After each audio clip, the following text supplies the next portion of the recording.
மருத்துவ படிப்பு தகுதி தேர்வில் மாணவர்கள் முதலிடம். பிலிப்பைன்ஸ் நாட்டு தூதுவர் ஜோசல் இக்னாசியோ முதலிடம் பிடித்த மாணவர்களுக்கு பாராட்டு சான்றிதழ் வழங்கப்பட்டது.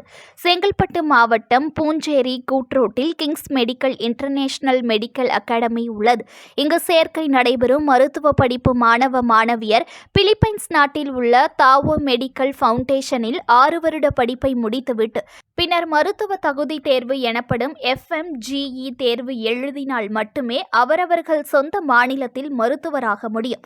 அதன்படி இந்த ஆண்டு இங்கு படித்த ஒரு மாணவி உள்பட 4 பேர் அகில இந்திய அளவில் முதலிடம் பெற்றுள்ளனர். இதனையடுத்து இவர்களை பாராட்டும் வகையில் அதற்கான விழா கல்லூரி ஆடிட்டோரியத்தில் நடைபெற்றன.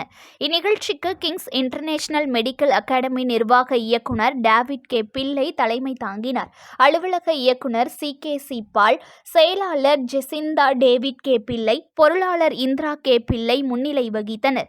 CEO கெட்வின் கே பிள்ளை வரவேற்றார். சிறப்பு விருந்தினராக பிலிப்பைன்ஸ் நாட்டின் தூதுவர் ஜோசல் இக்னாசியோ கலந்து கொண்டு விழா பேருரையாற்றினார்.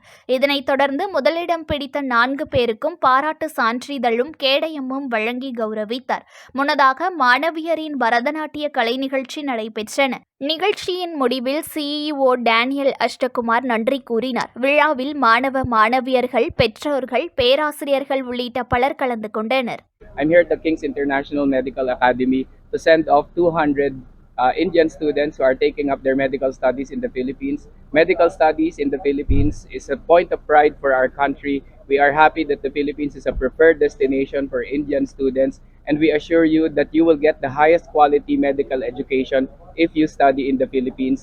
We at the Philippine Embassy and the entire Philippine government are ready to support this. Educational exchanges are a very important part of Philippines-India relationship, which is now on its 75th year, and we want to make sure that this will continue in the coming decades. And you can be assured that the embassy here in New Delhi will extend its full support to make this happen.